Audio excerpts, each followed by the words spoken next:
Salve família, encarando aqui quem fala é o Davi e seja muito bem-vindo ao nosso humilde canal. Meus nobres irmãos, enquanto o povo estava sendo distraído, enquanto o povo estava sendo usado como massa de manobra pelo próprio presidente da república, e no final deu um bom pé na bunda do próprio povo, tá aí os nossos vídeos comprovando isso, o sistema estava agindo pelas entrelinhas. Todo esse show, esse circo que eles montaram, serviu para que nos bastidores eles prejudiquem todos os brasileiros como nação. Eu vou colocar um deputado falando e eu quero que você preste muita atenção no que ele está dizendo. Imprensa brasileira, eu acabei de descer da tribuna da Câmara dos Deputados. Fiz uma denúncia gravíssima contra as empresas distribuidoras de energia elétrica no Brasil. Elas estão esvaziando os reservatórios de água no Brasil. Sabe por quê? Para cobrar a energia mais cara, para entrar na bandeira vermelha, que vai custar agora 20% do seu talão de energia. E aí nós levantamos, por que isso não acontece na seca nos Estados Unidos? Não acontece na África, é só no Brasil. E também uma ação criminosa para que as termoelétricas possam ser colocadas em operação para ganhar dinheiro do povo brasileiro. Eu estou entrando com a representação do Ministério Público Federal e outra da Polícia Federal para apurar essa grave denúncia e convocar a ANEEL do Parlamento Brasileiro. Bom, meus irmãos, eu tenho uma matéria aqui que foi enviada por diversos inscritos e desde já fica aqui o nosso agradecimento. Escuta bem o título dessa matéria. Reservatórios de hidrelétricas foram esvaziados para elevar lucros. Entidade denuncia que escassez foi provocada para elevar tarifas. Matéria de 2/7/2021. Eu lembro do Rubens, do Verdade Oculta, que ele já denunciou isso há anos atrás. Ele foi até uma hidrelétrica lá e mostrou que estava tudo como sempre foi. E mesmo assim os caras dizendo que não tinha água, que ia acabar. Então essa matéria aqui ela é bem completa e mostra que essa é uma prática do sistema. E já já a gente vai entender o porquê disso. Eu quero que você preste atenção na matéria na íntegra. Vamos lá. O volume de água que entrou nos reservatórios das usinas hidrelétricas brasileiras durante o último ano é o quarto melhor ano da última década, ou seja, nos últimos 10 anos, o tanto de água que entrou fica em quarto lugar. Foi muito bom, equivalente a 51.550 megawatts médios. 1 megawatt, por exemplo, equivale a 1 milhão de watts. Ou seja, meus irmãos, dá até com essa energia aqui para levar aquele carro DeLorean do De Volta para o Futuro em uma viagem no tempo. Então você imagine. No entanto, o volume de energia produzido por hidrelétricas ficou em 47.300 megawatts médio, ou seja, 4.250 megawatts médio abaixo da quantidade de água que entrou nos reservatórios no mesmo período, o equivalente a uma usina de Belo Monte. O fato é que entrou mais águas nos reservatórios, energia natural afluente, do qual saiu pelas turbinas para gerar energia, vazão turbinada. Essa é a denúncia que faz a Coordenação Nacional do Movimento dos Atingidos por Barragens, MAB, com base em dados oficiais do Operador Nacional do Sistema, ONS. É falso alegar que os reservatórios estão vazios por uma suposta seca no Sudeste brasileiro, explica o MAB em artigo. Para a entidade, o esvaziamento dos reservatórios das usinas ocorreu em plena pandemia, quando houve uma queda média de 10% no consumo nacional de eletricidade. E é claro isso aqui, meu irmão? Se você parar para pensar um pouquinho, veja bem, as chuvas que caíram ficaram em quarto lugar nos últimos 10 anos. Então não está faltando chuvas. Em segundo, nós ficamos parados por causa da própria pandemia, o que fez muita fábrica deixar de produzir, muitas indústrias que dependem unicamente da energia. Quantos fabricos por aí, aqui na minha cidade mesmo, que as pessoas trabalham muito com máquina de costura, todos os fabricos fechados, grande, pequeno, enfim, todos. Então foi uma economia, como está aqui, de 10% pelo menos, isso é o que eles dizem, mas eu acredito que foi muito mais. Agora é que as pessoas estão voltando à normalidade. Então não há motivo para eles virem com essa história que estão usando mais energia. Na verdade foi usado menos energia. Se você parar para raciocinar, você vai ver que é exatamente isso. Você na sua casa, você jamais vai usar energia igual a sua empresa. Igual um shopping, por exemplo. Quantos shoppings ficaram fechados ou funcionando só meio período? Então, meus irmãos, quando eles falam essas coisas, literalmente é chamando o povo de gado. Eles não acham que somos seres pensantes. Eles acham que somos uma massa mesmo para ser manobrada. Só isso. Como se fôssemos de fato gado, animais. Eles pensam isso. Então eu vou continuar com a matéria aqui, mas entenda, meu irmão, você tem que acabar com essas ideologias políticas. Lá se tem empregados, fique em cima, preste atenção no que está sendo falado, independente de quem seja o governo, cobra, meu irmão, só isso. Só isso, você não tem que ter lado não. Lado tem eles, supostamente, mas até eles no final servem ao mesmo sistema. Os reservatórios foram esvaziados sem que houvesse necessidade de atender a um aumento na demanda, uma vez que ela diminuiu. Segundo o MAB, em diversas usinas como Itaipu, a operação foi realizada, com evidente interesse de gerar escassez para explodir as tarifas. Toda essa água vertida poderia ter sido armazenada ou transformada em energia sem aumento dos custos. Se algumas usinas jogaram água fora, outras foram acionadas para produzir acima da média, principalmente as privadas, o que também levou ao esvaziamento. Aqui predomina a lógica de que quanto mais vazios os lagos, mais alto é o preço. Acusa o MAB. Exatamente, meus irmãos. É aqui que eu quero que você preste atenção. Principalmente empresas privadas. Então, é isso que dá privatizações. Quem compra, quem fornece algum tipo de serviço ao governo, principalmente serviço essencial como energia, não está aqui para te ajudar, meu irmão. Eles não ajudam nem os deles, que tem o mesmo sangue deles. Eles vão ajudar você por quê? Eles veem você como uma máquina de dinheiro, só isso, que gera dinheiro real, do seu suor, das suas ações, isso gera dinheiro. Então, esses liberais, entreguistas, que na verdade são isso, ficam falando, mas não, bota na mão do privado, que o privado vai se regular. Não vai, que eles pertencem aos mesmos donos. Os mesmos grupos financeiros, por causa da lei do monopólio, eles não podem ser dono de todas as empresas. Então eles dividiram em vários grupos, mas no final você vê os grandes grupos financeiros é o que controla essas pequenas empresas também. No final, no topo da pirâmide é eles. Então imagine eu competindo comigo mesmo, isso não vai acontecer. Entende, meu querido irmão? Mas o povo acha que não, tá ruim, então vamos tentar de outra maneira. Não, não é assim. Essas empresas privadas que eles estão contratando por alegar que não estão dando conta de produzir a energia que a gente precisa, por umas denúncias que eu vi aqui, não vi ainda se são verdadeiras, mas vamos dizer assim, que uns boatos dizem que 18 são daquele país que produz pastel de vento e o flango frito. Especialistas, vocês sabem de que eu estou falando. Então dizem que 18 dessas empresas são deles, pertencem a eles. São 20 e poucas. Então por aí você tira, meu irmão. Por aí você começa a chegar numa lógica que, se é ruim na mão do governo, é pior ainda na mão desses caras.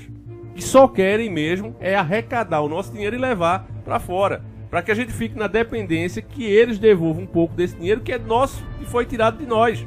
Sem hidroeletricidade, acionam-se as termoelétricas, muito mais caras. E sabemos que, em geral, os donos das hidrelétricas também são donos das termoelétricas. Enquanto várias hidrelétricas estatais vendem a energia a R$ 65,00 megawatt-hora, as térmicas, empresas privadas, que pertencem à classe dominante, vendem esses mesmos 65 megawatts-hora, isso é para você entender, certo? A estatal brasileira, que você pode cobrar porque é seu patrimônio, e a única função dela é justamente prestar serviço a você, ela cobra R$ 65,00 megawatt produzido pela hora. Já as térmicas, que pertencem à elite, e por isso que querem o fim de todas as empresas privadas, eles vendem esse mesmo megawatt-hora por R$1.000, entendeu? A usina William Ajora, do MS, foi autorizada pela ANEEL a cobrar, veja mesmo, a ANEEL que deveria fiscalizar, que deveria ser a seu favor, tá certo? Mas colocam entreguistas lá para sabotar as próprias empresas estaduais e aí fazerem como eles querem, ficar tão caro e ruim o serviço, que aí você vai dizer, não, o negócio é privatizar, justamente aos lobos que estão forçando tudo isso. A ANEEL autorizou eles cobrarem um negócio que custa R$ 65,00, eles autorizaram as particulares cobrarem até R$ 1.520,87 megawatt-hora. Denuncia inclusive a entidade. Então, olha aí, você quer mesmo, irmão, achar que o remédio é privatizar? O Brasil já vem sendo privatizado desde que começou. Pessoas, autoridades, presidentes que eram contra foram todos de alguma forma atacados e destruídos. O que eles querem é isso aqui: me dê tudo que é seu. É isso e ponto final. Então quando você vê um gado dizendo privatiza, tem que privatizar tudo, você diga a ele que ele comece dando o exemplo. Não tenha mais carro, não tenha mais casa própria, terceirize, pague aluguel, alugue o carro e vamos ver quanto você vai ter de despesa no final do mês. É muita gadice, meus irmãos, querer abrir mão do patrimônio da nação. A nação é o seu patrimônio, é o seu povo. Sem isso não é uma nação. E nós estamos deixando de ser uma nação para nos transformar literalmente numa colônia. Está aqui provado, tá certo? O que acontece quando se coloca tudo na mão de empresas privadas. Já disse para vocês que se você quer saber uma coisa que todos os corruptos são unânimes, é em privatizações. Todos eles. Você pega desde um deputado mais corrupto até o presidente mais corrupto. Todos eles são a favor da privatização. Inclusive a rede podre. Então, meus irmãos, tudo isso aqui precisava de uma CPI. Se o Brasil começasse realmente a investigar, você veria que não ficava uma linha como aquela música: se gritar, pega ladrão, não fica um, meu irmão. É exatamente isso. Se começasse a se investigar, não fica um. Mas você veja como está a mentalidade do Brasil, que a gente tem um presidente que disse: eu acabei com a Lava Jato, não preciso investigar porque meu governo é honesto. Quer dizer, é honesto porque ele disse que é. É um orgulho, é uma satisfação que eu tenho dizer a essa imprensa maravilhosa nossa que eu não quero acabar com a Lava Jato. Eu acabei com a Lava Jato. Porque não tem mais corrupção no governo.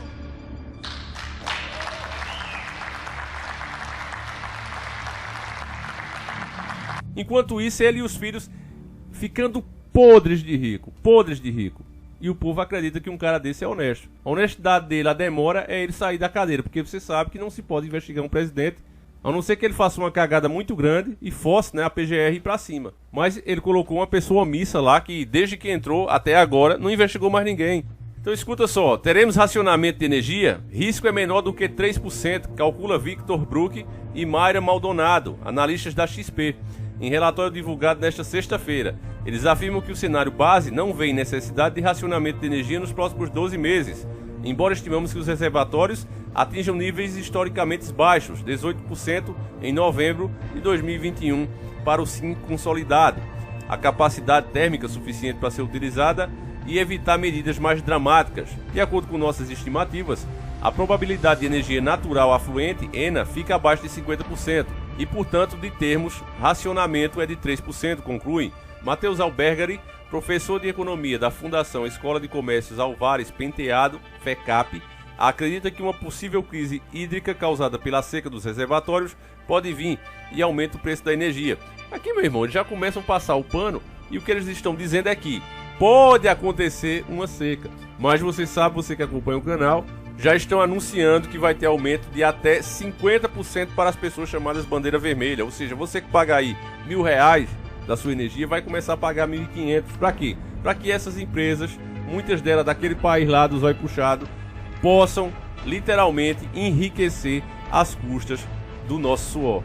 Então, meu irmão, eles estão fazendo o quê? Estão diminuindo o nosso poder aquisitivo. O brasileiro literalmente ficou muito mais pobre. Agora tem uma parte da população satisfeita, porque o que é que acontece quando um sistema começa a dominar um país? Se você pegar desde antigamente, do tempo da Inglaterra invadindo a Escócia, por exemplo, você vai ver que os reis, né, sempre enriqueceram os burgueses que tinham ali. Aquele cara que produzia alguma coisa, aquele cara que tinha bens, eles iam e davam mais. Então ganhava essas pessoas para eles. Você assistiu o filme, por exemplo, Coração Valente, você vê que os próprios nobres do país, as pessoas que tinham autoridade, que podiam inclusive se tornarem os reis daquele país, tinham legitimidade para isso, eles não queriam fazer, porque eles economicamente estavam muito bem. E eles fazem exatamente isso. Você vê no Brasil que hoje uma pessoa que tem condições, né, que sempre teve condições, ela está tendo muito mais. Isso inclusive já foi debate no mundo todo. Devido à má distribuição de renda que é causada pelo sistema, que eles começam a dizer: olha, o teu suor só vale isso, mas o suor daquele outro ali vale bem mais que o seu.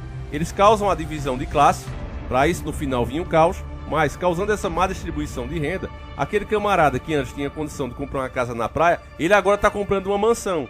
Aquele outro que tinha um helicóptero está comprando um jato. Então, dessa forma, quem está sendo beneficiado pelo sistema vai defendê-lo. É o que a gente aí viu com o Bolsonaro também. Tinha pessoas humildes ali? Tinha. Mas é fato que a maior parte daquele pessoal que estava ali era classe média alta e ricos. E essas pessoas precisam entender que não importa o quanto elas estejam ganhando, elas estão empobrecendo como nação. Porque não adianta, por exemplo, você ter uma limusine na sua casa, você ter uma Ferrari, e o vizinho não tem nada para comer e ele vai acabar vindo te assaltar. Você compra um carro zero para seu filho, ele vai sair com a namorada, de repente toma um tiro. Por quê? Porque a violência está instalada, está demais. Os países que são chamados de primeiro mundo, os países que têm uma qualidade de vida melhor, é justamente porque o pobre também vive bem. Você vê os Estados Unidos, o cara tá limpando piscina com um Camaro desse meu, que aqui o pessoal acha carrão, e eu tenho pena de quem pensa isso, porque um carro desse ele custa 11 mil dólares. Um carro desse meu, um Camaro 2010, né, de câmbio manual, motor LS3, você tá pagando aí na faixa de 11, 15 mil dólares. Ah, Davi, mas se fizer a conta burra, o dólar 5,20 vai dar aí uns 52 mil reais. Ainda que você faça essa conta burra, né, que é uma conta burra, e eu explico por quê. Lá se ganha em dólar. Um americano, para ganhar 15 mil dólares, ele se esforça tanto quanto um brasileiro para ganhar 4 mil reais.